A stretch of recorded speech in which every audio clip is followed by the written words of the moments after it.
(19세기에) 미국이나 영국에서 아프리카로 이렇게 선교 여행을 떠나는 선교사들은 관에다가 자신의 짐을 담아서 갔답니다. 그러니까 그때는 다 배를 타고 가니까 그 관을 하나 짜가지고 자기가 죽으면 묻힐 그 관을 짜가지고 그 관에다가 자기가 필요한 물품들을 이렇게 다 집어 넣어가지고 갔다라는 거죠.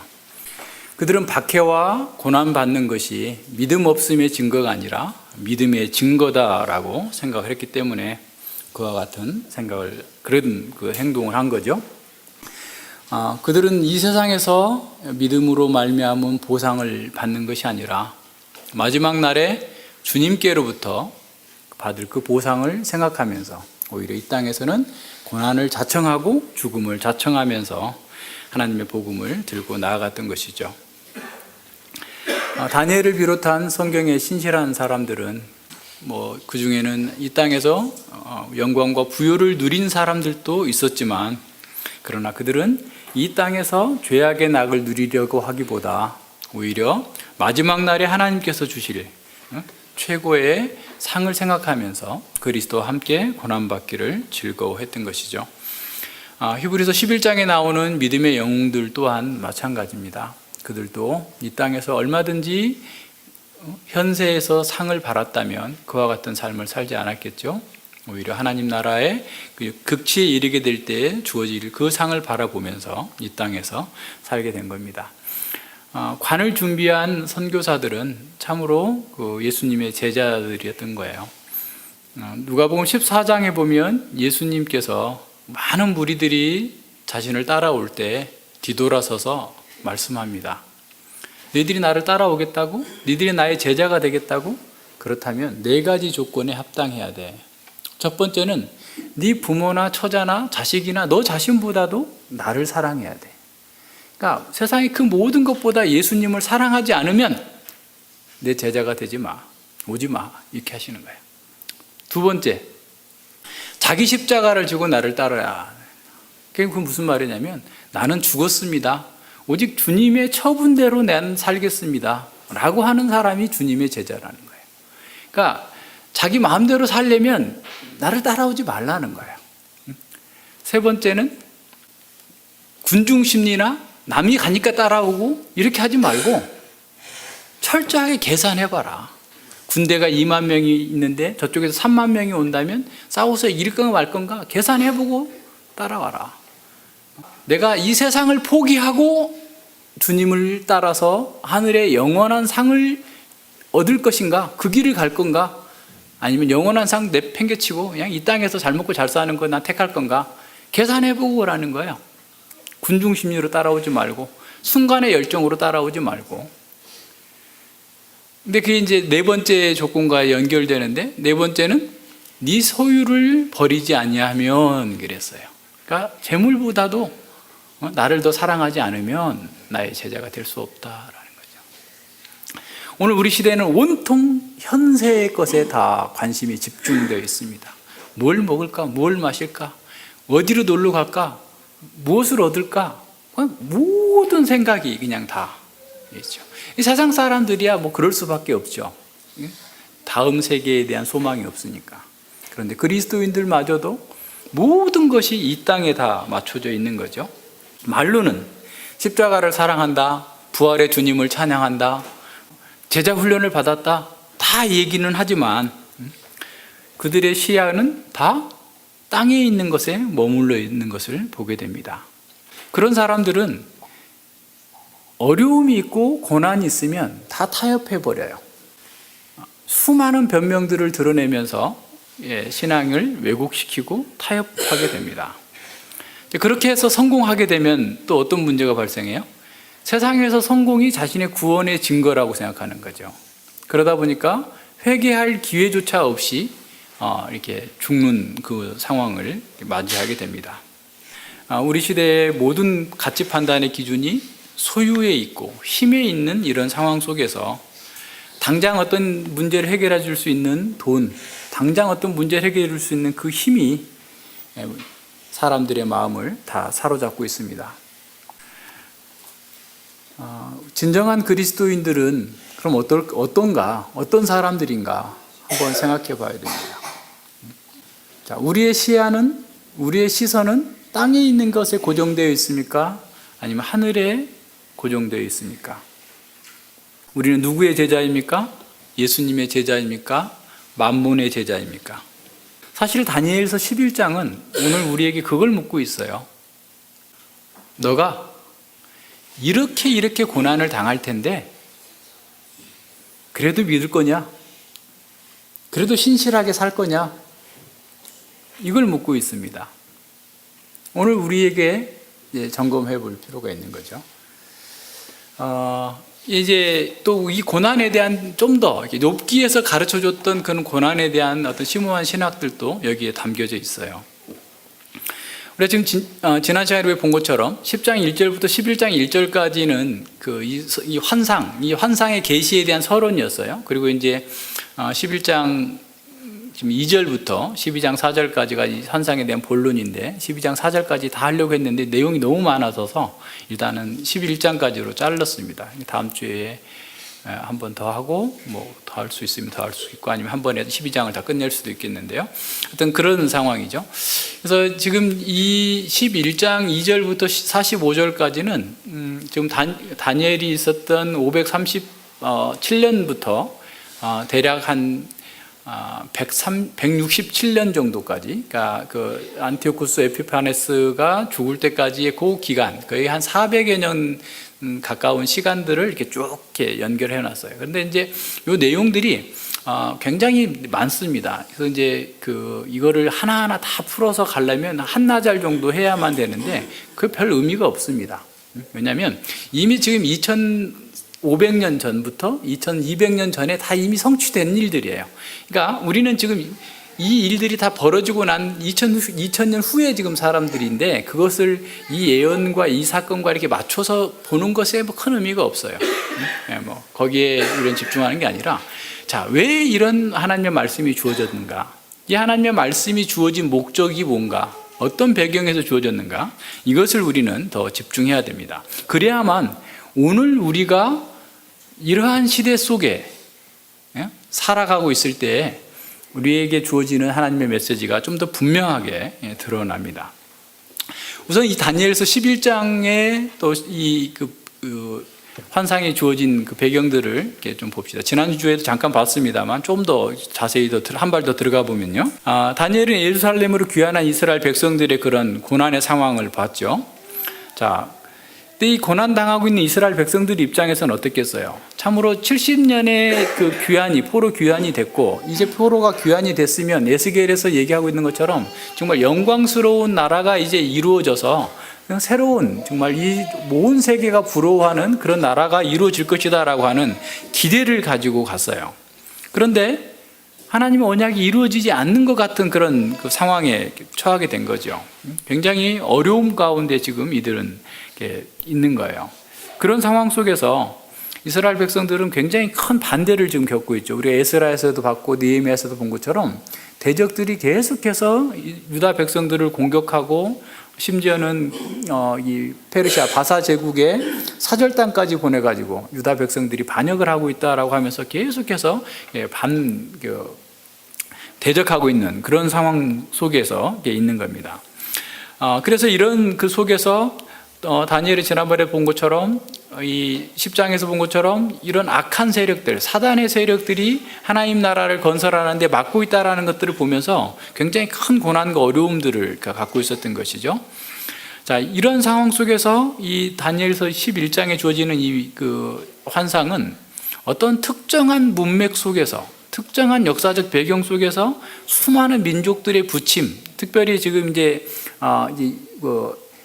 보면은 이제 페르시아 제국이 이제 결국은 헬라 제국을 치다가 멸망하게 되잖아요. 그래서 헬라에서 나오는 이제 알렉산더가 나타나서 알렉산더가 10년 만에 그냥 모든 나라를 쓸어버리고 있는데 갑자기 33살의 나이에 죽어버리게 되잖아요.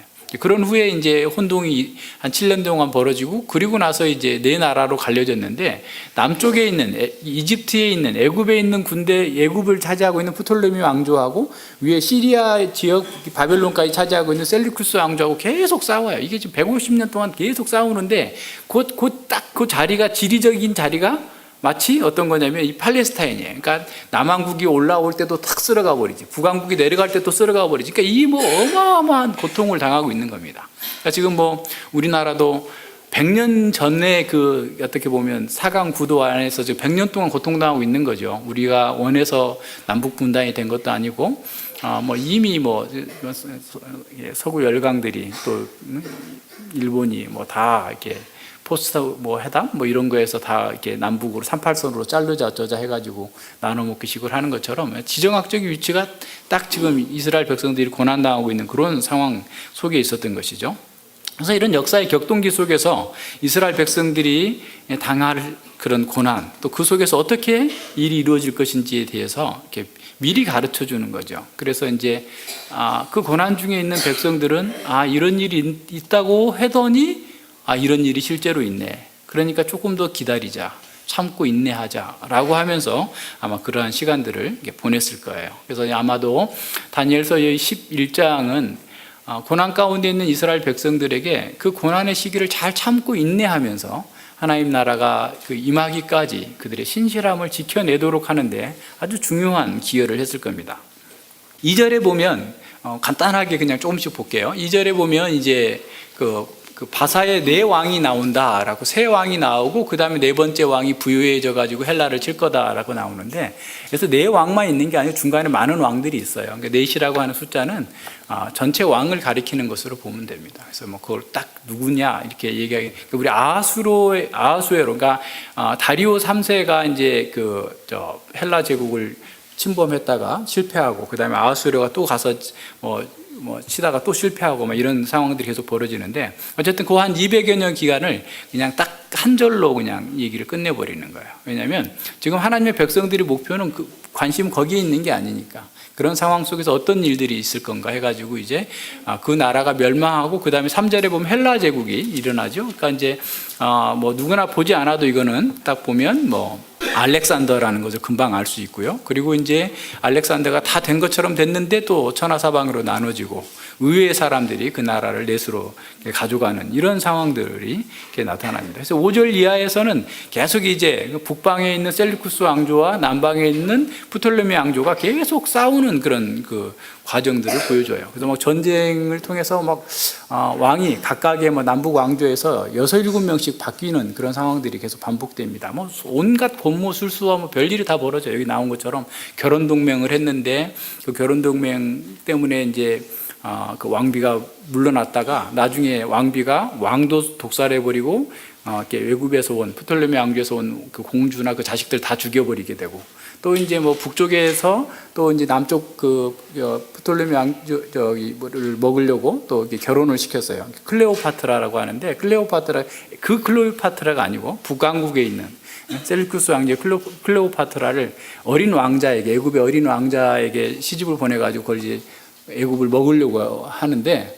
오히려 그 공주가 애굽을 너무 사랑해 버리는 거예요. 아버지를 배반하고 뭐 이런 일들이 여기 지금 다 나온 일들이에요. 그 나오는데 그 시간 동안에 쭉 있었던 일들을 계속해서 이렇게 보여주고 있어요. 그러니까 이러한 과정들을 통해서 이런 보세요. 지난번에 큰 전쟁이라고 그랬죠. 큰 복역의 기간.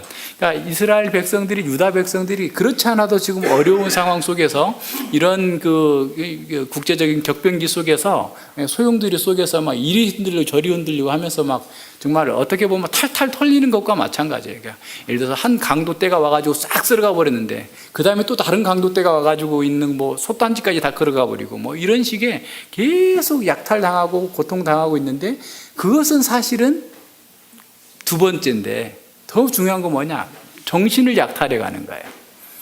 그들이 가지고 있었던, 이스라엘 백성들이 지금 추구하고 있었던 것은 뭐냐면 언약에 근거한 하나님의 나라, 다시 언약적 생활 방식을 회복함으로써 자신의 정체성들을 세워나가려고 하는데, 율법을 폐해버리고 언약을 폐해버리고 성전 제사를 폐하해버리고 안식일을 없애버리고 할례를 없애버리는, 그래서 그들의 정체성을 말살시키는 이런 상황 속에서 어마어마한 고통을 당하고 죽임을 당하게 됩니다.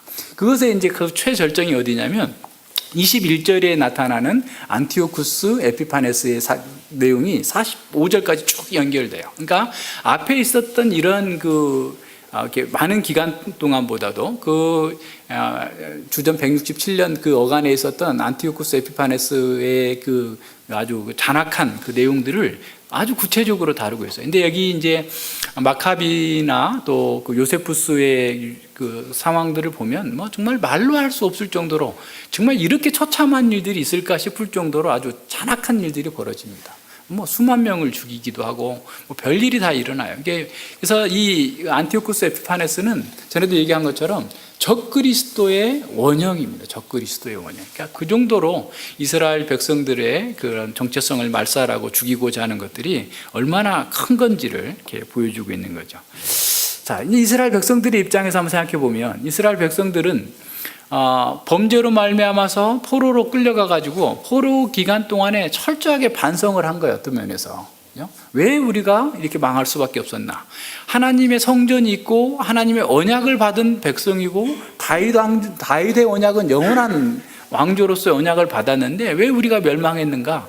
이것에 대해서 이제 그들은 다시 생각해 보게 된 거죠. 그래서 모세 오경에 보면 너희들이 정말 만약 율법을 어기면 정말 만약이라고 하는 어마어마한 그 다음 것을 생각하지 않고 계속해서 범죄하고 죄로 짓다가 우리가 망했구나. 그리고 이제 그 뒤에 열왕기사라든가 선지자들의 계속된 그런 가르침을 통해서 그들이 범죄로 말미암아서 자신들이 이렇게 심판을 받고 고난을 당하고 있다라고 하는 사실들을 그들은 이해하게 된 거예요.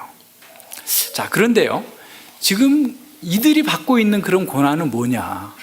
이것도 역시 범죄의 결과로서 주어진 거냐? 이제 여기에 그 사람들의 유다 백성들의 초점이 거기에 모아지겠죠.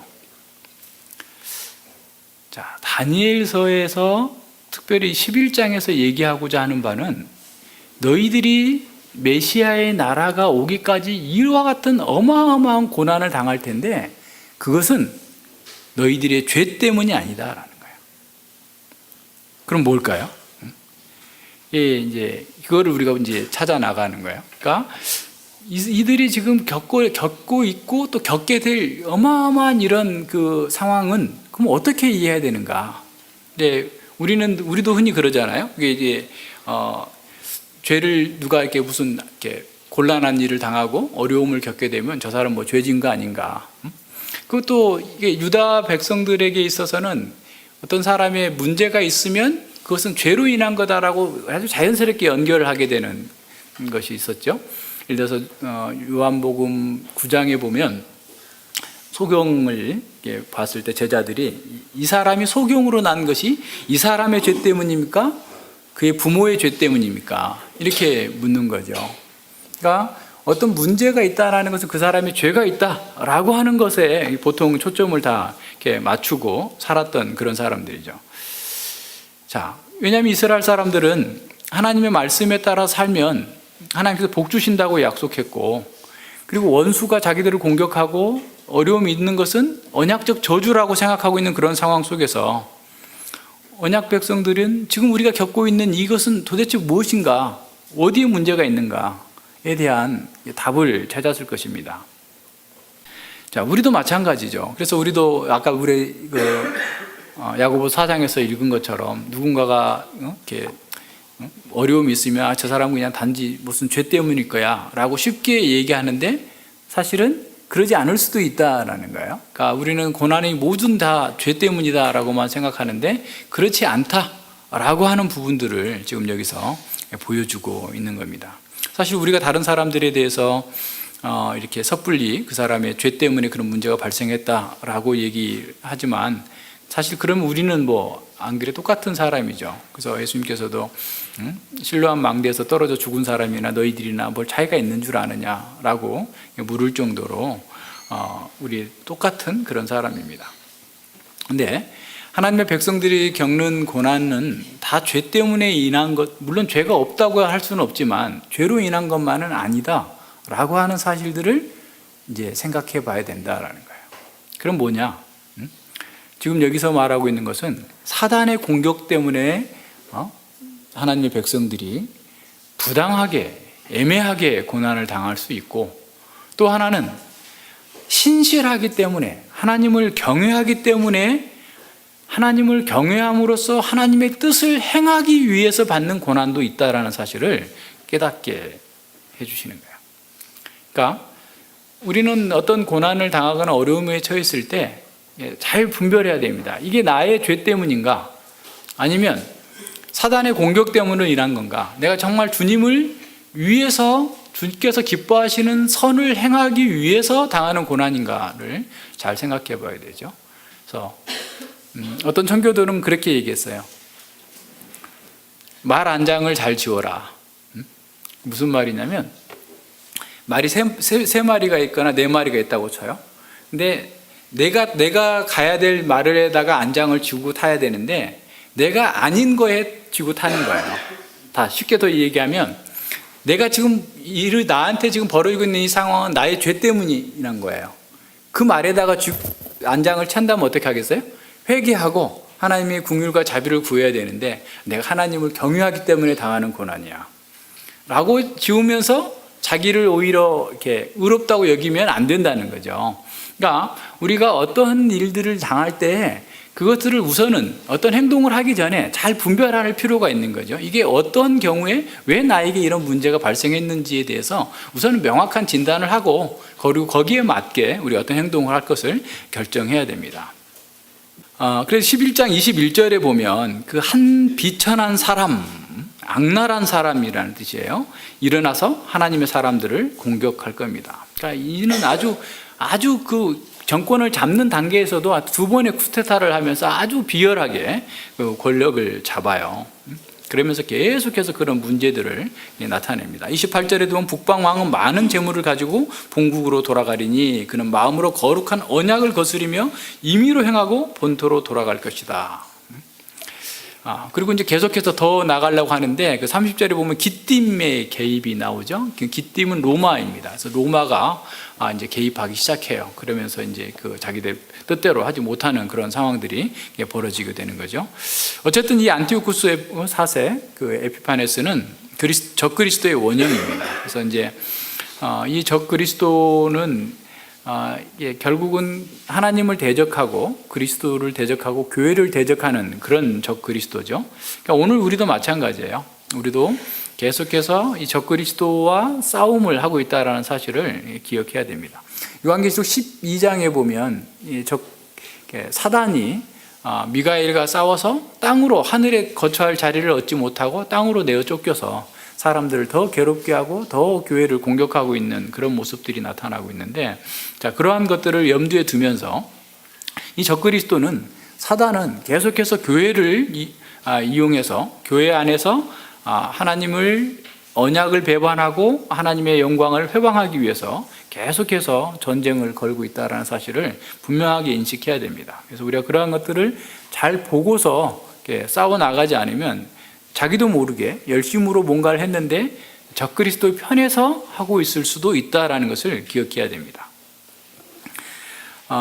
이 21절 이하에서 안티오쿠스 에피파네스가 행하게 될 그 악행들을 이렇게 개요적으로 쭉 보여주고 있는데, 그것을 이렇게 많이 이렇게 보여주고 있는 이유는 사실은 오늘날도 그와 같은 일들이 계속해서 있을 것이기 때문에 그럽니다. 그러니까 판 히스토리, 범역사적으로 이와 같은 일들이 계속해서 있을 것이기 때문에 하나님의 사람들은 이러한 적그리스도의 활동, 또 그의 목표, 또 그것들이 그 교회를 공격하는 방식들에 대해서 좀 더 분명하게 알고 대비하고 훈련하고 경계의 태세를 갖추도록 우리에게 준비시켜 주는 겁니다. 그래서 우리가 여기서 항상 깨어 있어야 되고 하나님의 전신갑주를 입어야 되고, 또 이렇게 준비된 사람들만이 적그리스도와 같은 악한 자들이 나타날 것을 언제나 예상하면서 거기에 준비하고 또 이렇게 맞설 수 있는 그런 상태가 되는 거죠. 자, 이 적그리스도의 주목할 만한 특징은 뭐냐면 28절과 30절에 보세요. 거룩한 언약에 대한 멸시와 분노입니다. 그러니까 사단의 세력들은 어떻게 하든지 간에 하나님의 말씀을 왜곡하고 그 말씀을 무너뜨리는 것에 초점이 맞춰져 있어요. 에덴 동산에서 사단처럼 적그리스도는 언약을 배반하도록 합니다. 그러면서 언약을 배반한 자를 아주 중히 여기는 거예요. 아주 정부의 고위 관리로 쓰고 또 그 사람을 통해서 헬라화 정책을 밀어붙임으로써 유대인들이 언약을 배반하도록 강요하는 거죠. 그러니까 헬라 문화에 동조하는 그런 유대인들을 등용해가지고 반유대 정책의 선봉에 서도록 만드는 거죠. 그러니까 일제가 조선 사람들을 써가지고 계속해서 자신들의 식민지 정책을 이루었던 것과 동일한 방식이죠. 사실 동일한 방식으로 적그리스도는 교회 안에, 교회에 있는 사람에게 세속주의에 동조하는 사람, 소비주의에 동조하는 사람들을 불러다가 이렇게 언약을 배반하게 만드는 거예요. 그러니까 수많은 목사들이 이런 세속주의, 다 보세요. 안티오쿠스 에피파네스는 헬라화 정책을 쓴 거예요.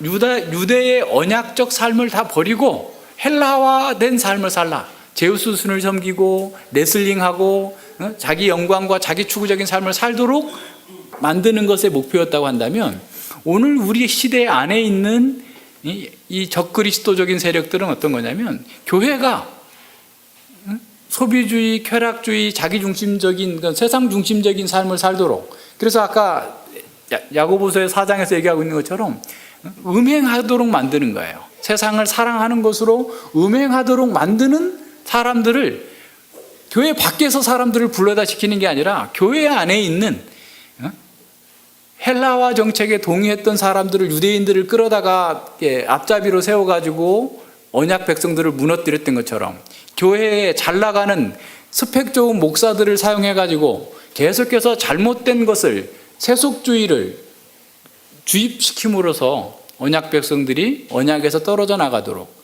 언약을 배반하도록 만드는 것에 초점이 있음을 눈을 크게 뜨고 봐야 돼요. 그렇지 않으면 우리도 모르게 거기에 넘어갑니다. 좋아 보이거든요. 적당하게 하면 얼마나 좋냐, 이렇게 나가는 거예요. 그 31절과 32절 보세요. 그 군대는 그 편에 서서 성소 곧 견고한 것을 더럽히며 매일 드리는 제사를 폐하며 멸망케 하는 미운 물건을 세우는 거예요. 성전에다 제우스 신상을 세우는 거죠. 그가 또 언약을 배반하고 악행하는 자를 괴울로 타락시킬 것이나. 그러니까 언약에 분명하게 서 있지 않는 사람들은, 웬만한 사람들 다 넘어간다 그 말이에요. 그러니까 뭐 성경 적당히 공부하고 그런 것 같기도 하고 아닌 것 같기도 하고, 성경 하루 4장 읽는 것도 너무 많아서 어쨌든 2장으로 깎으면 안 될까? 이런 사람들 다 넘어갈 거예요. 소요리 문답 외우라, 하이델베르 요리 문답 외우라 하니까 묻어서 그냥 대충 입만, 립싱크만 하는 사람이 있을 수 있을지 모르겠어요. 다 넘어갈 수 있어요. 그죠? 사단이 보통이 아니잖아요. 아담과 하와를 넘어뜨린 사탄이에요. 그죠? 근데 우리가 그것도 모르고 사탄 별거 아니야, 사탄아 물러가라 하면서 동네 개 쫓듯이 쫓아가지고 나가겠어요? 다 넘어가요. 지금 이거 보여주고 있어요. 자, 그런데 안 넘어가는 사람이 있어요. 그러나 오직은, 그러나 자기의 하나님을 아는 백성은 강하여 용맹을 발하리라. 자기의 하나님이 어떤 분이신지를 아는 사람들은 어떠한 협박과 어떠한 유혹과 어떠한 반대급부를 제시한다 할지라도 넘어가지 않는다. 종교개혁 당시에 영국에서, 전에도 한번 얘기했는데, 청년이에요. 청년이 개신교를 믿는다고 재판에 넘겨졌어요. 또 판사가 계속 회유합니다.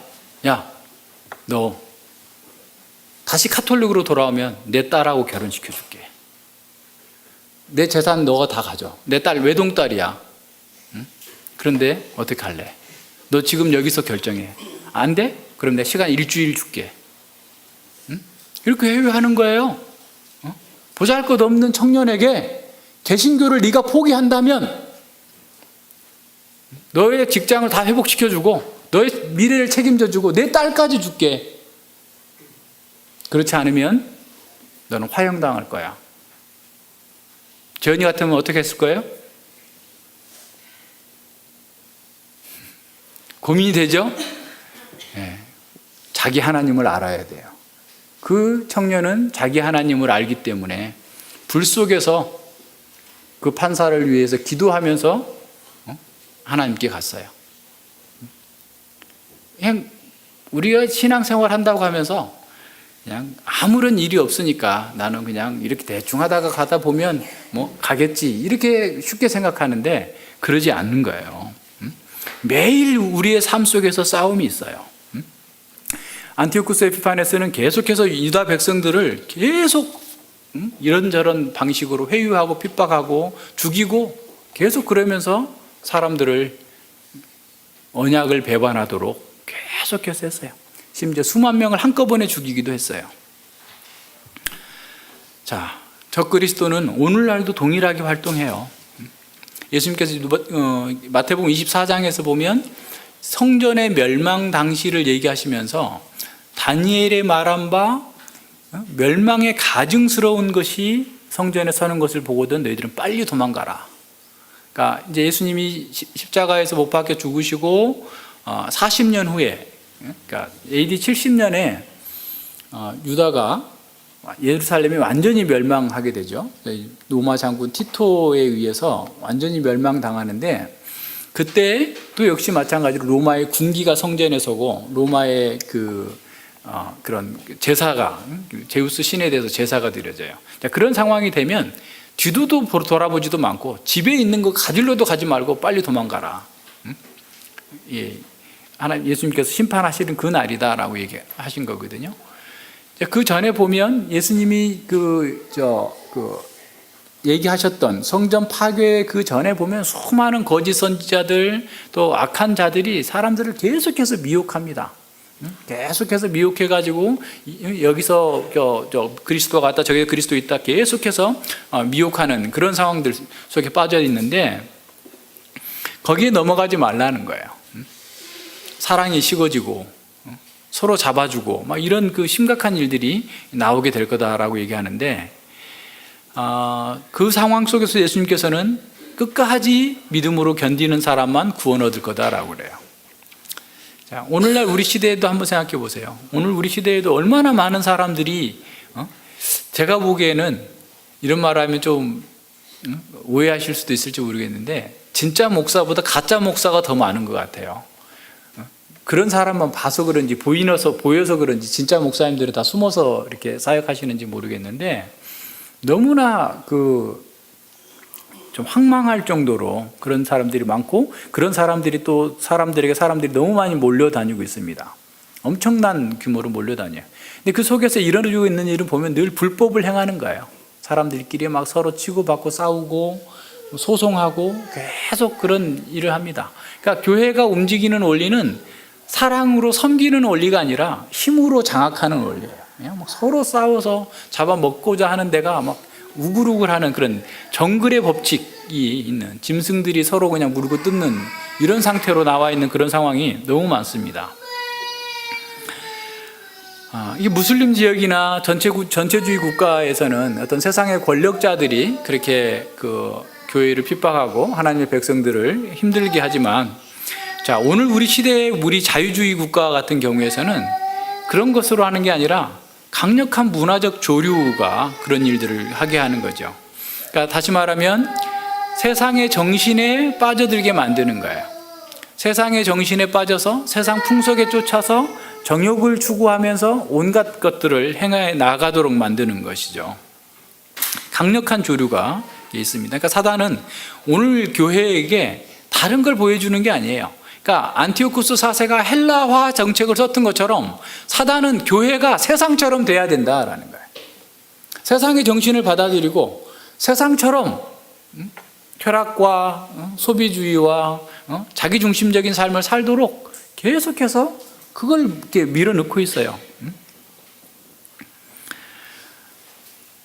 그런 상황에서 많은 교회와 성도들은 이 시대 정신에 맞춰 살기 위해서 복음을 떠나고 또 복음과 상관없이 살면서도 자신은 구원받았다라고 하는 안전감에 빠져 있는 거죠.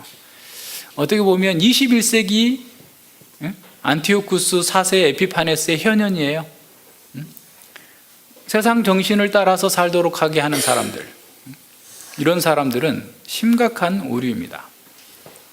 진화론이 마치 진리인 것처럼 가르쳐지는 학교, 세상의 성공이 전부인 것처럼 가르쳐지고 있는 그런 상황 속에서 우리 자녀들을 이렇게 학교에 보내면서 아이들이 부르고 있는 노래, 아이들이 추구하고 있는 바에 대해서 전혀 그 생각 없이 받아들이고 있다면 우리 또한 그러한 정신에 동조하고 있는 것인가?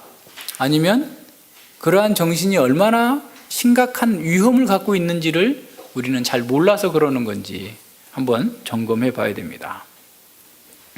우리가 하나님을 가르치고 교리를 가르치고 또 교리문답을 가르치고 외우게 한다고 해서 우리가 안심해서는 안 됩니다.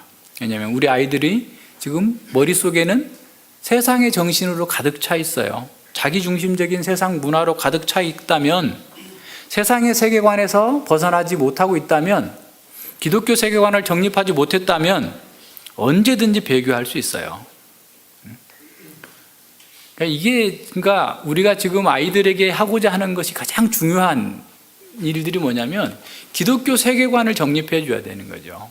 성경적으로 자신과 세상과 역사를 바라볼 수 있는 그런 눈을 만들어주지 못하면 세상의 것이 다 들어와서 장악하고 있기 때문에 나중에 성경이 들어가고 가르치려고 해도 들어갈 자리가 없어요. 그걸 가득 차 있기 때문에. 사단은 이러한 세속주의 정신을 쓰나미처럼 교회에 토해내고 있습니다. 사단의 궁극적인 목표는 교회가 하나님의 언약과 하나님을 배반하게 하는 거예요.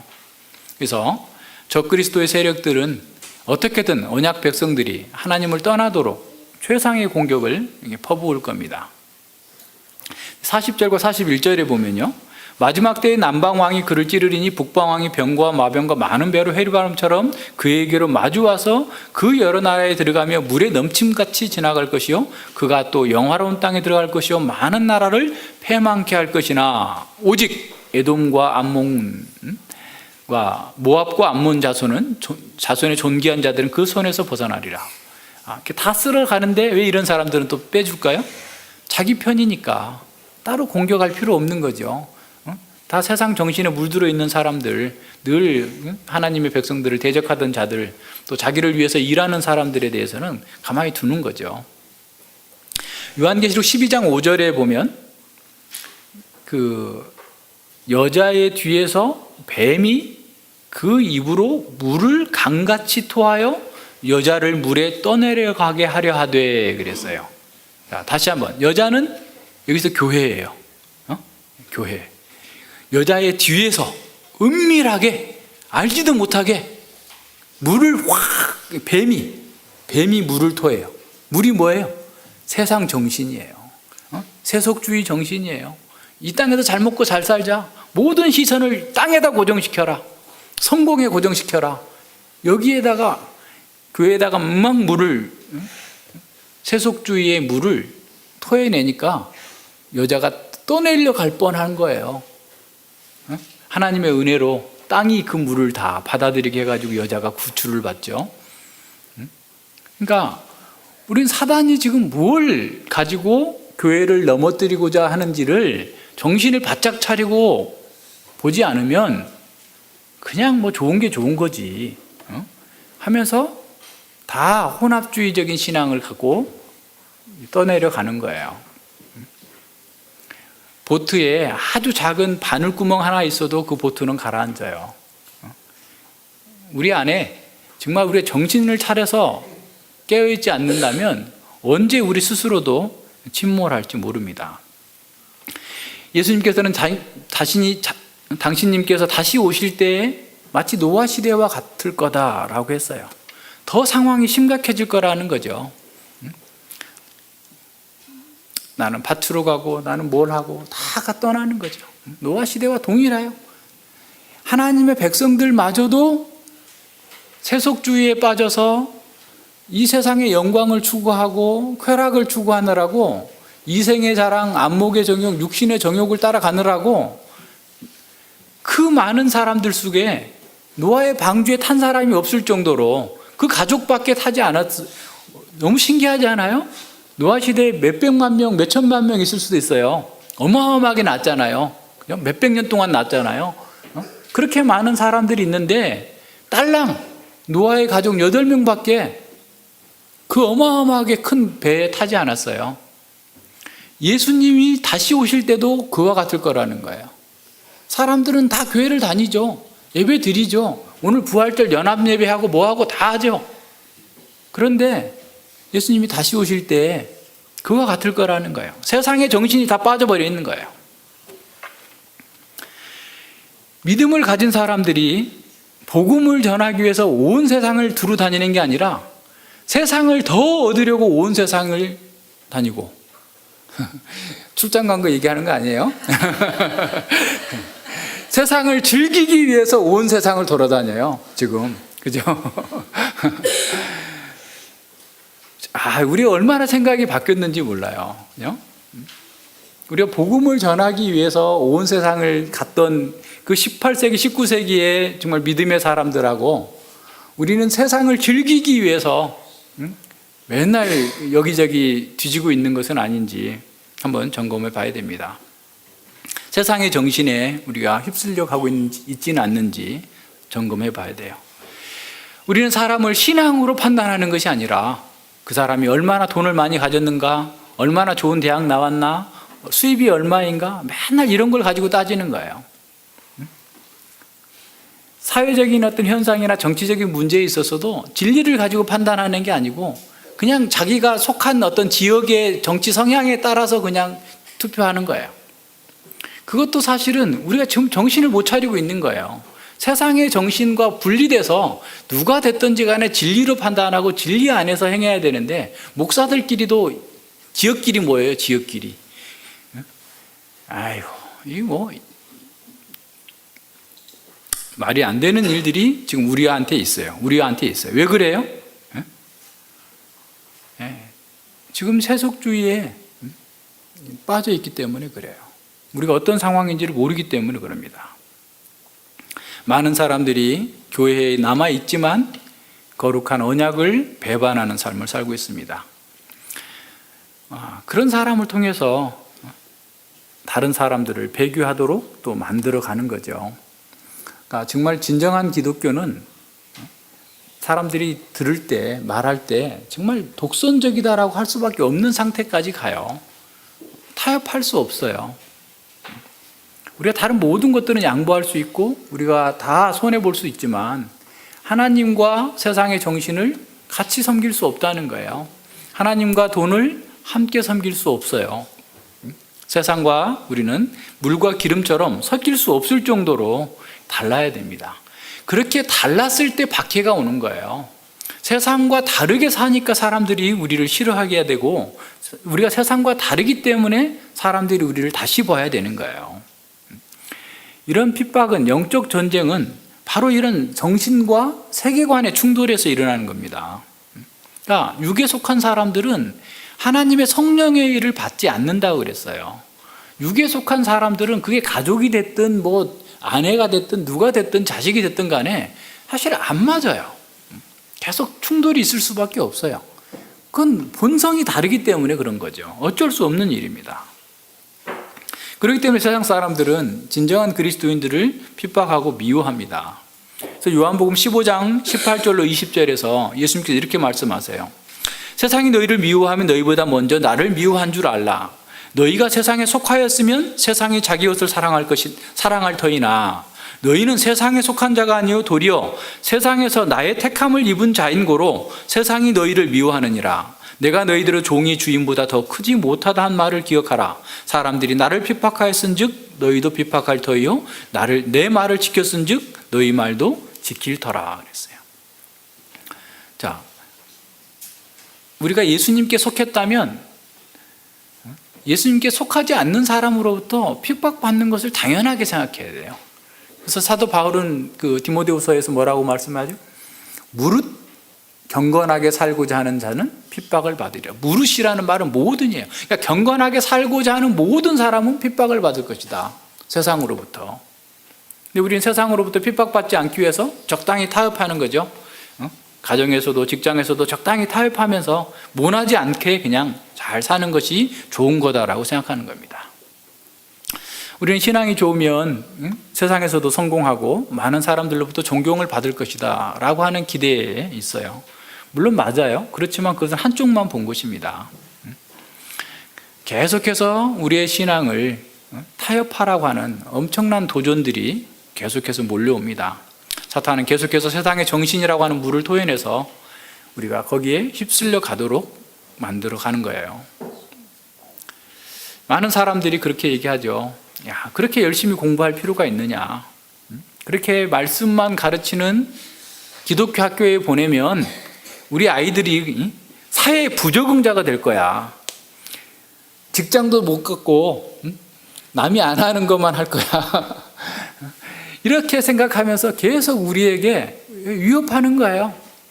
우리 아이들에게 최고의 엘리트 코스를 가게 해줘야지. 얼마 전에 그 조선일보인가를 봤는데 제가 다 보고 우리 카톡에다가 링크를 걸려고 그랬는데 중간쯤 보다가 못 봤어요. 근데 찾아보니까 못 찾았는데 그거예요.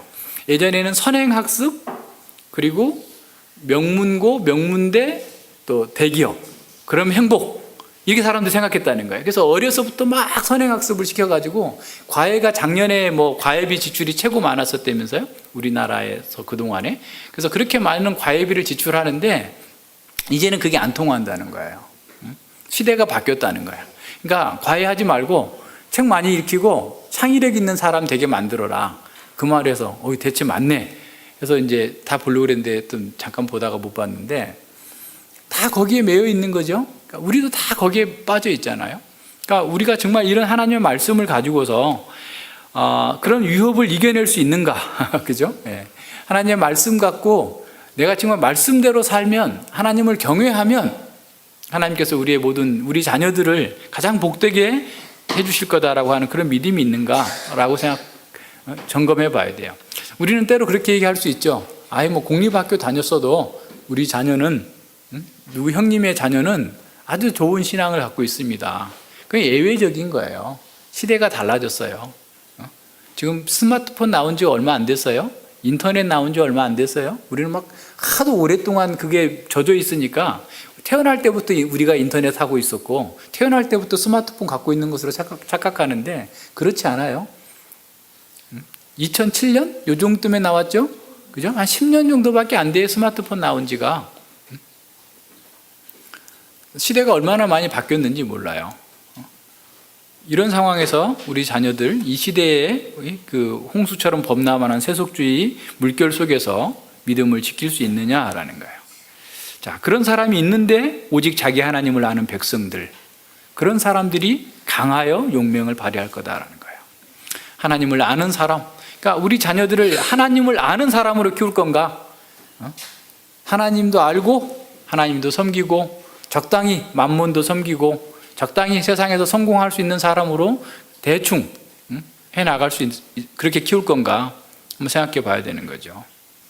오직 하나님을 아는 그 자기 백성들만, 하나님을 아는 백성들만 강하여 용맹하여 자신의 신앙을 지킬 거다라는 거예요. 타협하지 않을 거다라는 겁니다. 아무리 사탄의 괴계가 범람하고 교회가 다 무너진다 할지라도 주님의 은혜를 입은 사람들, 자기의 하나님을 아는 백성들은 강하고 담대하여 노아 시대처럼, 노아의 가족들처럼 하나님의 방식을 따라 살 겁니다. 그들은 세상의 정신이 아니라 주님의 말씀을 준행하고 주님과 동행하는 것으로 삶의 목표를 삼을 거예요. 신실하게 하나님을 예배하고 하나님의 말씀을 따라 사는 자들은 하나님과 동행한다는 것이 무엇인지를 알기 때문에, 그리고 현세의 모든 걸 걸고 있지 않기 때문에 어떤 핍박과 어떤 어려움이 온다 할지라도, 어떤 탁월한 속임수를 가지고 온다 할지라도 그들은 넘어지지 않을 겁니다. 11장에서 계속해서 강조되고 반복되고 있는 단어가 뭐냐면 정해져 있다라는 겁니다. 24절에 보세요. 그 끝에쯤 보면 얼마 동안 산성들을 칠 것인데 때가 이르리니 그러하리라. 정해져 있어요. 활동할 수 있는 기간 얼마 동안, 때가 이르기까지만 그렇게 할 수 있다는 거죠. 27절 하반절도 보세요. 이는 작정된 기한이 미쳐서 그 일이 끝날 것임이니라. 작정된 기한이 있습니다. 29절 보세요. 작정된 기한에 그가 다시 나와서 남방에 이를 것이나 이번이 그 전만 못하리니. 작정된 기한이 있습니다. 35절에 보세요. 이는 작정된 기한이 있음이니라. 36절 마지막에도 이는 그 작정된 일이 반드시 이룰 것임이니라. 45절 마지막에도 그가 장막 궁전을 바다와 영화롭고 거룩한 산 사이에 베풀 것이나 그의 끝이 이르리니 도와줄 자가 없으리라. 누가 작정했습니까? 누가 정했습니까? 하나님인 거예요. 이런 적그리스도적인 인물의 활동과 성공은 자신의 힘과 자신의 어떤 지혜로 말미암은 것이 아니고 하나님께서 계획하시고 작정하신 그 일로 말미암아서 이루어진 겁니다. 하나님께서는 무한하신 지혜로 대적자들을 사용하셔서 당신님의 계획하신 역사의 목적을 성취해 나가십니다. 잠시 악이 성행하고 성공하는 것처럼 보입니다. 하지만 하나님께서는 신실한 백성들을 보호하시고 그들의 한계를 정해 놓았던 것입니다. 안티오쿠스 사세가 멸망을 하는 그런 상황 속에서도 이미 끝이 정해졌기 때문에 누구도 그를 도울 수 없는 겁니다. 갑자기 영원한 사망으로 떨어지게 되는 것이죠. 교회와 성도들을 괴롭게 하는 적그리스도의 세력이 아무리 강하다 할지라도, 아무리 많다 할지라도 그 끝은 곧 오게 됩니다. 요한계시록 20장 7절로 10절에 보면 옥에서 풀려난 사단이 곡과 마곡을 충동해가지고 하나님의 교회와 성도들을 그 진을, 성을 공격하기 위해서 바다의 모래처럼 구름대처럼 확 몰려와 있어요. 그런데 하늘에서 불이 내려와서 그들을 다 소멸하고 영원한 불못 구덩이에 던지게 됩니다. 사단과 그를 따르는 거짓 선지자들이 영원한 형벌 속으로 들어가게 돼요. 어떻게 보면 교회가 아주 무기력해 보이죠. 겉으로 보기에는. 하지만 교회는 세상에 어떠한 견고한 진이라도 파해할 수 있는 그런 강력한 말씀을 가지고 있어요. 성령의 검을 가지고 있습니다. 따라서 우리가 싸우는 것은 우리의 육체로 싸우는 것이 아니라 하나님의 말씀을 싸우는 거예요. 교회는 무방비 상태처럼 보이지만 성령님께서 우리 가운데 함께 하십니다. 하나님께서 우리를 위해서 싸워주십니다. 모든 대적들 다 소멸할 것이고 사탄과 그의 추종자들 또한 지옥의 불구덩이에 던져질 겁니다. 역사를 주관하시는 하나님을 바라보지 못하는 자들은 이 시험을 통과하지 못할 것입니다. 그래서 유혹과 핍박이 오면 적당히 타협하면서 넓은 길로 갑니다. 그러나 참된 신자는 어떤 유혹과 핍박이 올지라도 굴복하지 않습니다. 그들은 자기 하나님을 알기 때문에 힘든 상황일수록 더욱더 용기를 내서 힘을 발휘합니다. 빌라도가 예수님께 말했죠. 야, 내가 너를 풀어줄 권세도 있다. 너 나한테 말 좀 잘하면 내가 풀어줄게 라고 예수님을 회유하자 예수님께서 위에서 너에게 권세를 주지 아니하였다면 너는 아무 손도 댈 수 없다. 위에 계신 분이 우리가 죽도록 허락하시지 않는다면 우리는 결코 죽지 않게 될 겁니다. 예수님께서 마태복음 10장에서 제자들을 파송할 때 몸은 죽여도 영혼을 죽일 수 없는 세상 권세들을 두려워하지 말고 몸과 영을 다 죽이는 하나님을 두려워하라. 걱정하지 마라. 참새 2마리가 한 아사리온에 팔리는 거 다 하나님께서 허락하지 않으면 안 된다. 그러나 너희들은 내가 머리카락까지 다 세고 있다. 우리 머리카락 아침에 몇 개 빠졌는지 모르잖아요. 수도 없이 빠지는데 하나님께서는 우리 모든 것들을 다 세고 계시다는 거예요. 사도 바울은 로마서 8장에서 만일 하나님이 우리를 위하시면 누가 우리를 대적하리요? 라고 그랬어요. 하나님께서 우리를 위하고 계시는데 누가 우리를 대적할 수 있겠는가? 자, 그래서 우리가 두려워해야 될 것은 세상의 권세자들이나 세상에 핍박하는 자들이나 세상의 어떤 무엇인가가 아니라 우리가 두려워해야 될 것은 내가 정말 우리 하나님을 알고 있는가? 내가 하나님을 아는 지식으로 세상에 꿰뚫어서 보고 세상의 미혹과 유혹을 통찰하면서 세상의 어떤 핍박에서도 굴하지 않을 수 있는 용기가 있는가? 이걸 봐야 돼요. 여호와를 경외하는 그 두려움으로 세상을 이기는 두려움이 우리 속에 있는가? 세상의 두려움을 이길 수 있는가? 이것이 우리에게 중요한 겁니다. 자, 사도 베드로는 베드로전서 2장 19절로 21절에서 애매히 받는 고난이 있다고 그랬어요. 그랬을 때 하나님을 생각함으로 참는 것은 아름다운 거예요. 자, 성도에게 있어서 애매한 고난을 받을 수 있습니다. 또한 오직 선을 행함으로 고난을 받고 참으면 하나님께서 상을 주신다 그랬어요. 그런데 한마디 덧붙이는데 이를 위하여 너희가 부르심을 받았다라고 그래요. 베드로는 더 충격적인 말을 하죠.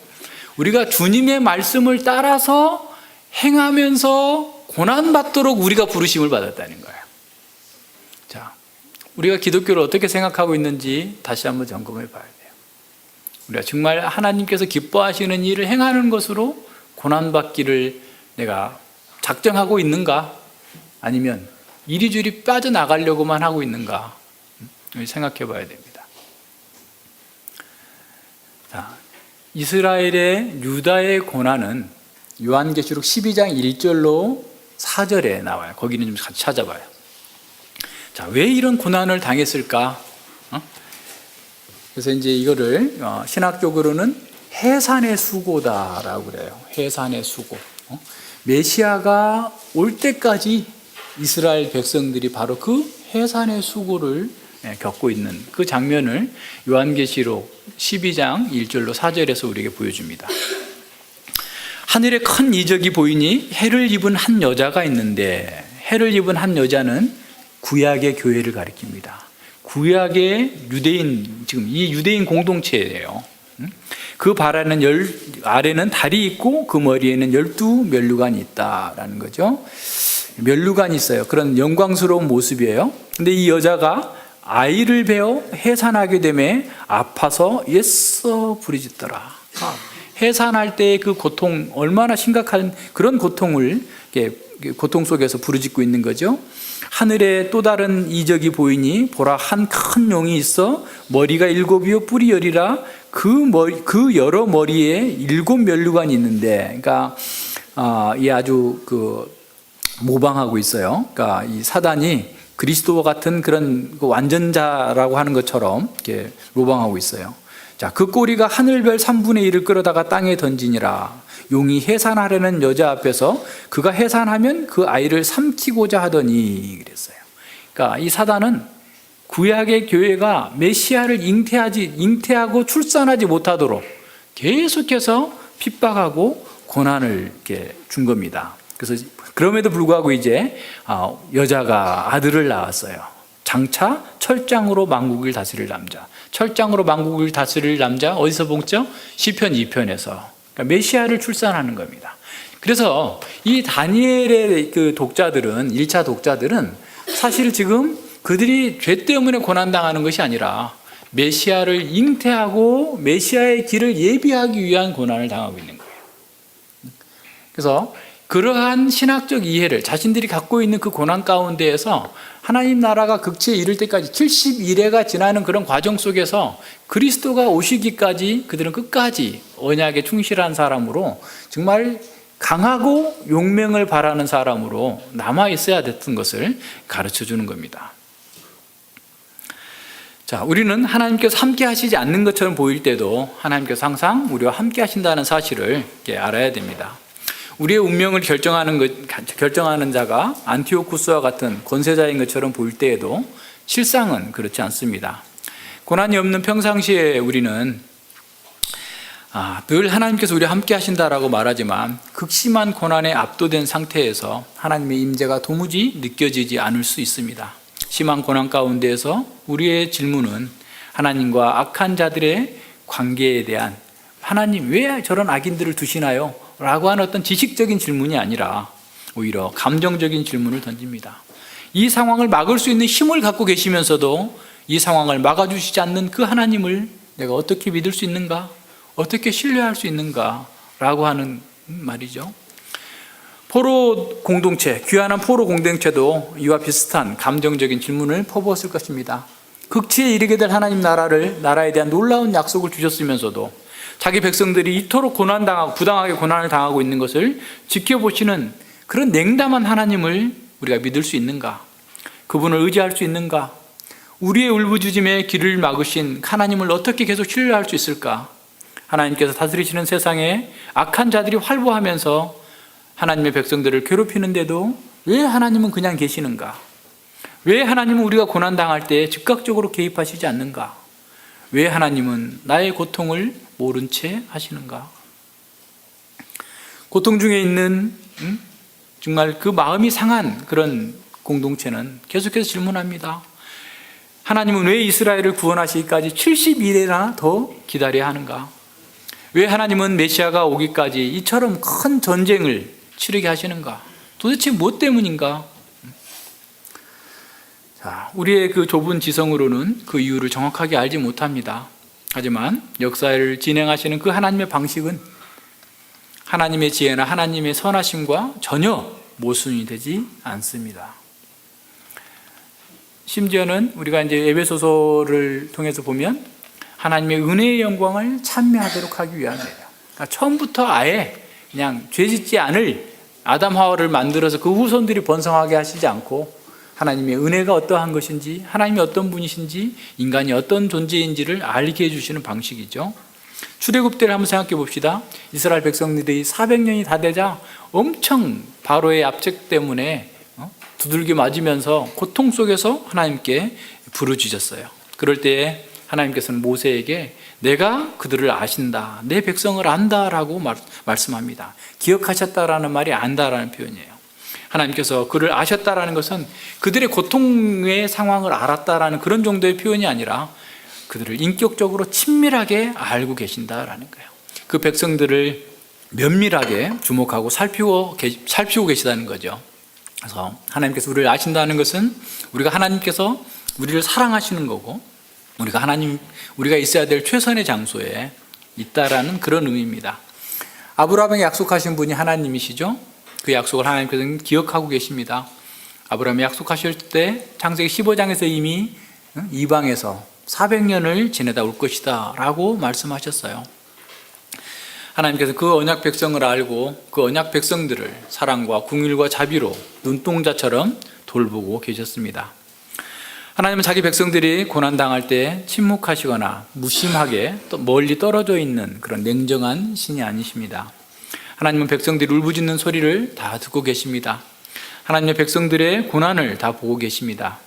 하나님은 자기 백성들의 고통을 아십니다. 아니, 그 고통, 백성들의 고통과 자신의 고통을 동일시하고 있는 거죠. 하지만 하나님께서는 작정하신 그 때가, 영원하신 그 지혜 가운데 작정하신 때가 될 때까지 기다리십니다. 아버지의 심정으로 악한 자들 가운데서 고난당하는 그 백성들과 자신을 동일시하시면서 기다리시는 거죠. 그래서 하나님의 백성들을 괴롭게 하는 자들은 하나님의 눈동자를 범하는 죄를 짓는 겁니다. 하나님께서 정하신 때가 되면 하나님의 백성들은 반드시 구원해 내십니다. 신실하신 하나님은 자기의 아들을 궁극적인 구원자로 보내셨습니다. 예수 그리스도는 자기 백성을 향한 하나님의 긍휼의 실제이십니다. 하나님의 긍휼에 대한 분명한 증거는 하나님의 아들께서 우리를 대신하여서 고난당하시고 죽으신 것입니다. 하나님의 아들이 인간의 모든 연약함을 지고 우리와 같은 모습이 되었습니다. 그분은 죄인들의 도전과 대적을 끝까지 참고 인내하셨습니다.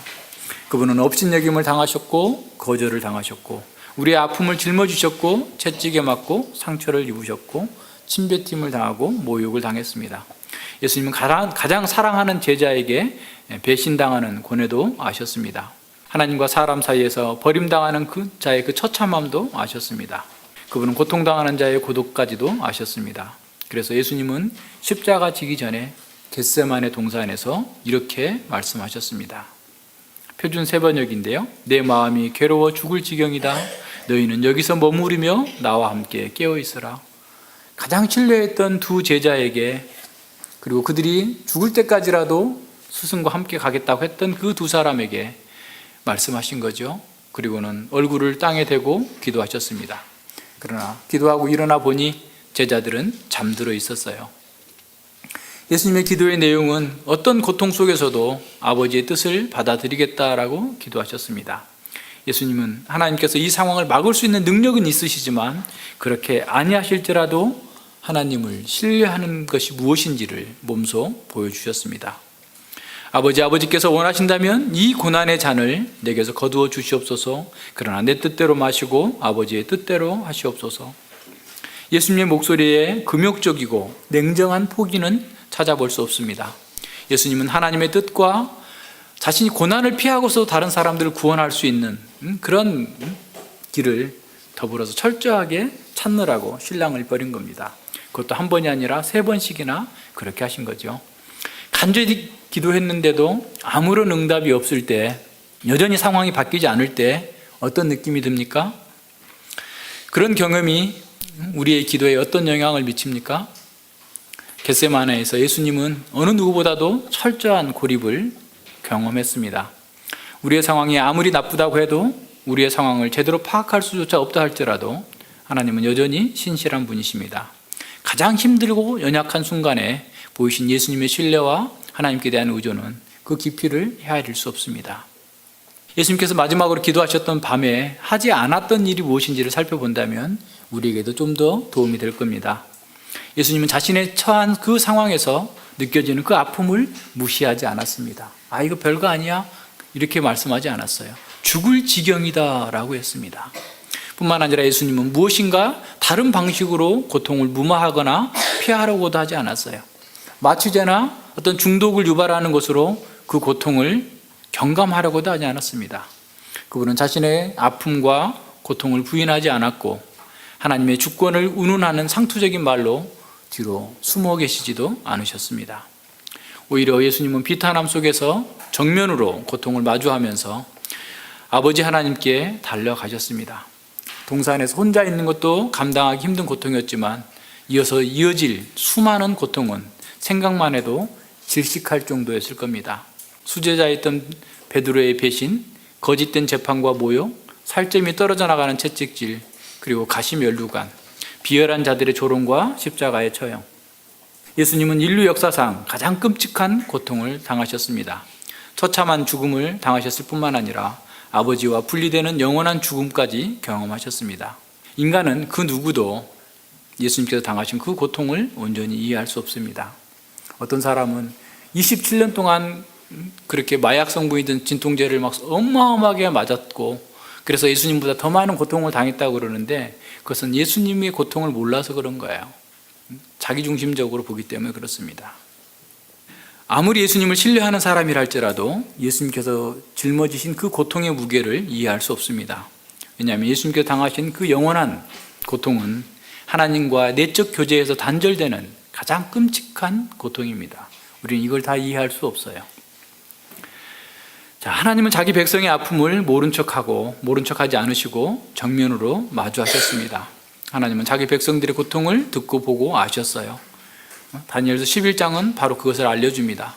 사람은 누구나 고통을 당할 때 유혹도 더 크게 받습니다. 그가 또 언약을 배반하고 악행하는 자를 게을러 타락시킬 것이나 그랬죠. 여기서 우리의 문제는 하나님께서 우리의 우리를 고통 가운데 버려두셨다는 사실이 아니라 우리가 그분과 함께 자신의 고통을 직면하려고 하지 않는 것입니다. 우리의 문제가 그거예요. 하나님 앞에서 하나님과 함께 우리의 고통을 직면하려고 하지 않는 거죠. 우리도 어떤 악한 일을 당할 때 본성대로 반응하고 세상의 힘을 가지고 해결하고자 하는 그런 강한 유혹을 받게 됩니다. 하나님의 방식이 효과가 없으니 다른 것으로 그 문제를 해결하라 라고 하는 시험이 계속해서 우리 귀에 몰려옵니다. 고난에 쩔은 것 같은 그런 상황 속에서 우리는 그런 비참한 모습으로 하나님께 나아갈 수 없고 나가더라도 아무 효과가 없을 거다라고 낙심하게 됩니다. 우리가 자신의 아픔과 고통을 가지고 하나님께 나아가지 않는 이유 중에 하나는 그 아픔을 주신 분이 하나님이라고 생각하기 때문에 그래요. 물론 하나님께서 이 세상에 있는 모든 일이 하나님의 섭리 가운데 벗어난 일이 없죠. 순경이나 역경이나. 그래서 우리는 하나님은 내가 당한 악한 일을 막을 수 있었음에도 불구하고 그렇게 하지 않으셨다. 그렇게 도와주지 않는 하나님께 나가서 기도하는 것이 무슨 해결책이 될 것인가? 라고 반문합니다. 그래서 하나님과는 적당하게 안전거리를 유지하면서 다른 방법으로 그 문제를 풀려고 이리저리 뛰어다니는 거죠. 냉랭한 마음으로 적당한 거리에서 하나님을 때려놓고 여러 가지 이런저런 좋은 방법들을 생각해냅니다. 하지만 예수님은 바로 우리의 그런 마음까지도 다 아십니다. 예수님께서는 겟세마네 동산에서 괴로워 죽을 지경이다 라고 말씀하셨습니다. 가장 고통스러운 상황에서 예수님은 냉정하게 격식을 차려서 기도하지 않았습니다. 예수님은 극한의 순간에 아빠, 아버지라고 하나님께 부르짖은 거예요. 가장 친밀하고 애정 어린 마음으로 하나님을 아빠, 아버지라고 부르며 나아갔습니다. 당시 문화에서 아라마 아빠예요. 우리말 번역으로는 아바라고 했는데 아빠가 말이에요. 아빠. 아라마 발음 아빠예요. 아빠, 우리가 똑같아요. 아빠, 아버지라고 예수님께서 썼습니다. 그래서 이 아람어 아빠는 그냥 집에서 아이들이 아빠 부르는 것처럼 그런 용법으로 써있기 때문에 기도할 때나 예배 중에는 거의 사용하지 않았던 그런 표현이에요. 하지만 예수님께서는 가장 절박한 순간에 하나님을 아빠, 아버지라고 부르셨습니다. 이는 아들이신 예수님만이 알 수 있는 하나님과의 깊은 애정과 친밀감을 보여줍니다. 하나님 아버지에 대한 가장 깊은 친밀감을 예수님은 가장 깊은 고통과 번뇌 속에서 드러내신 거죠. 고통이 가장 심할 때 오히려 가장 친밀한 언어로 더 깊이 하나님 아버지를 신뢰하면서 가까이 나아갔던 겁니다. 그래서 어떤 신학자는 이렇게 말합니다. 아버지에게서 멀리 떠나도록 몰아세우는 위협을 느낄 때 바로 그때가 오히려 하나님과 가장 가까운 교제로 들어가는 경험을 하게 된다. 이것이 큰 전쟁의 기간, 복역의 시기에 이스라엘 백성들이 해야 할 일이었습니다. 하나님께서는 우리도 예수님처럼 반응하기를 원하십니다. 우리의 고통이 얼마나 크든지 간에 그 고통에 비례한 만큼 하나님께 더 가까이 나오기를 원하시는 거죠. 하나님의 양자인 우리도 예수님 안에서 하나님을 아빠, 아버지라고 부를 수 있는 놀라운 특권을 가지고 있습니다. 갈라디아서 4장 6절에서 너희가 아들인 거로 하나님이 그 아들의 영을 우리 마음 가운데 보내사 아빠, 아버지라 부르게 하셨느니라. 로마서에서 바울은 또 이렇게 말하죠. 로마서 8장 15절에서 표준 세번역인데요. 여러분은 또다시 두려움에 빠뜨리는 종살의 영을 받은 것이 아니라 자녀로 삼으시는 영을 받았습니다. 그래서 우리는 그 영으로 하나님을 아빠, 아버지라고 부릅니다. 우리는 어떤 고통 속에서도 아빠, 아버지라고 부르면서 하나님께 나아갈 수 있는 길이 열렸습니다. 가장 친밀하게 하나님과 교제하면서 우리의 구원을 위해서 기도할 수 있게 된 것이죠. 우리 역시 이 세상 역사 끝나는 동안까지 우주적인 전투에 참여한 자들이기 때문에 비열한 자들로 인해서 조롱과 핍박과 비방을 당할 것을 예상해야 됩니다. 하나님께서는 우리에게 고난을 겪도록 허용하십니다. 하나님께서는 고난을 없애주는 것이 아니라 그리스도의 고난에 참여하는 것을 영광으로 생각하라고 격려합니다. 그리스도의 고난에 참여하는 기회로 알고 즐거워하라고 우리를 격려하시는 거죠. 우리가 고난에 참여한다면 그리스도와 함께 영광을 얻을 것이고 우리가 하나님 나라를 상속할 것이라는 가장 확실한 증거를 가진 것입니다. 다른 측면에서 세상의 핍박은 우리가 정상적인 믿음의 길, 다시 말하면 좁은 길로 가고 있다라고 하는 표지입니다. 우리가 예수님을 닮는 그 고상한 성품에서 자라는 것 또한 고난을 통해서 그런 겁니다. 고난받는 사람이 정말 그 사람의 생명이 있다면 예수님의 방식대로 해 나가는 거예요. 허드슨 테일러가 중국에서 사역을 하다가 중국의 난이 일어나죠. 산둥성에서 일어나는 그런 난 때문에 많은 사람들이 죽고 그 선교사들의 그런 집이고 뭐고 다 학교고 다 파괴됩니다. 근데 이제 천진 조약인가요? 그 조약을 맺을 때 중국 정부에서 다 배상해 주겠다고 그랬는 걸 필요 없다고 그랬어요. 그러니까 고난 가운데에서 정말 그들이 예수님처럼 행한 거예요. 그러니까 우리가 아직도 예수님과 많이 거리가 먼 것은 예수님의 고난에 대해서 잘 묵상하지 않고 예수님의 고난, 예수님의 이름으로 인한 고난을 받으려고 하지 않았기 때문에 그래요. 다시 말하면 예수님처럼 사는 것 때문에 고난받지 않았기 때문에 여전히 예수님의 성품이 아니라 자기중심적인 옛사람의 본성대로 행하고 있는 것은 아닌지 한번 돌아봐야 됩니다. 우리가 바로 그렇게 살 때 정말 큰 전쟁의 동안에 정말 고통을 인내로 견디면서 믿음 안에서 행할 때 하나님께서는 그것을 사용하셔서 복음 진리를 확증하시고 사람들을 설득하십니다. 영적 전쟁에 참여하고 있는 성도와 교회에게 가장 큰 유혹은 세상과 타협하라는 겁니다. 많은 사람들이 이 세상의 성공을 위해서 그리스도인의 정체성을 이렇게 포기하고 비방을 피하기 위해서 타협을 하죠. 어떤 사람들은 그리스도 때문에 당하는 그런 핍박과 어려움을 피하기 위해서 아예 부인하기도 하죠. 그러나 현재 작은 일에서 예수님을 부인한다면 우리는 큰 날의 시험에 결코 통과하지 못할 것입니다. 아니 어쩌면 우리가 지금 행하고 있는 크고 작은 일들 하나하나가 우리의 신앙 고백을 검증하는 리트머스 시험지와 같죠. 산성에 반응하느냐, 아칼리성에 반응하느냐, 이런 것처럼 우리가 정말 우리가 하고 있는 매일의 삶, 우리가 공부하는 것, 직장 생활하는 것, 가정에서의 그 삶이 진짜인가 가짜인가를 늘 검증하는 시험이다라는 사실을 기억해야 됩니다. 만일 작은 일에서 예수님을 부인한다면 예수님께서도 우리를 부인하실 것입니다. 우리는 눈앞의 성공이 아니라 하늘에 있는 영원한 상급을 바라보면서 믿음의 경주를 해나가야 됩니다. 영적으로 인한 고난의 끝이 보이지 않고 계속해서 지속될 때 성도들도 역시 탄원합니다. 언제 오십니까? 우리를 신원하여 주실 우리의 원한을 언제나 풀어주시겠습니까? 라고 탄식하죠. 그렇게 질문하는 베드로에게, 성도들에게 베드로는 이렇게 가르쳐 줍니다. 주의 약속이 어떤 이에 더디다고 생각하는 것 같이 더딘 것이 아니라 오직 너희를 대하여 오래 참으사 아무도 멸망치 않고 다 회개하기에 이르기를 원하시느니라. 구원하시기 위함이죠. 15장 마지막 15절 베드로 3장 15절 앞부분에도 또 우리 주의 오래 참으심이 구원이 될 줄로 여기라.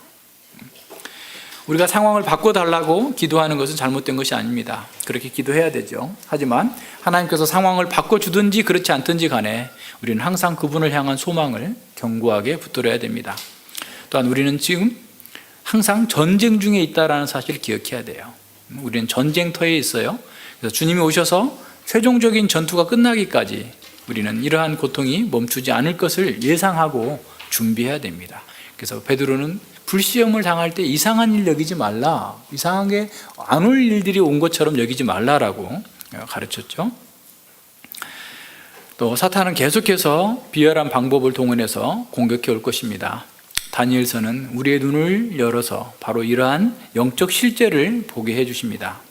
또한 우리 내부에 있는 죄를 성령의 검으로 제거하는 그 전투도 우리가 죽는 날까지 끝나지 않을 거예요. 계속해야 됩니다.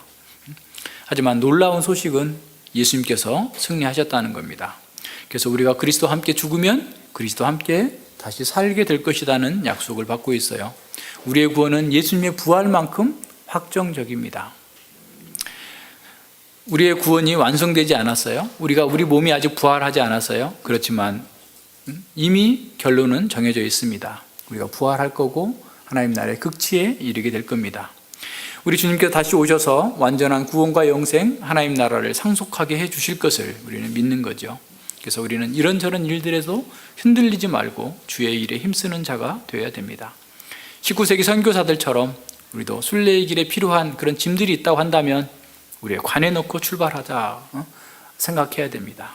그리스도의 고난에 참여하는 군사가 된 것을 특권으로 알고 즐거워하면서 하나님을 아는 백성으로서 강하고 용맹을 바라는 그런 사람이 되어야 됩니다. 주님을 위해서 고난받는 것을 즐거워하는 사람, 그 사람이 진정으로 하나님의 사람이고 역사를 바꿀 사람이고 하나님과 함께하는 사람입니다. 같이 기도합니다. 예, 하나님 아버지 감사를 드립니다. 주님께서 다니엘서 11장을 통해서 우리가 살고 있는 이 시대의 성격을 보여주셨고 우리를 미혹하는 적그리스도적인 세력들이 무엇을 가지고 하나님의 백성들이 언약을 배반하며 온갖 괴유를 가지고 고통을 당하게 할 것인지를 보았습니다. 오늘 우리 시대에도 동일한 일들이 벌어지고 있음에도 불구하고 우리는 눈이 어두워서 이런 영적 실상을 보지 못하고 그저 세상에서 안일하게 살고 세상과 적당히 타협하면서 세상의 것을 더 많이 갖느라고 이리저리 방황하며 돌아다녔던 것은 아닌지 돌이켜봅니다. 아버지 하나님, 저희들의 눈을 열어주셨사오니 저희들이 하늘에 있는 최종적인 상급을 바라보면서 이 땅에서 그리스도와 함께 고난받는 것을 즐거워하며 그리스도의 영광을 나타내는데 그리스도의 군사로서 온전히 쓰임받기 위하여서 더욱더 하나님을 아는 지식에서 강하여지고 온전하여지고 그 지식을 구현하는 하나님의 거룩한 백성의 공동체가 되어줄 수 있도록 함께하여 주시옵소서. 그래서 이 시대에 수많은 세속주의와 쾌락주의와 소비주의가 휩쓸어가고 있는 이런 시대 속에서 참으로 마음을 강하게 하고 담대히 하여서 하나님의 뜻을 이루는 거룩한 용사들이 되게 하여 주시옵소서. 감사드리며 예수님 이름으로 기도드립니다. 아멘.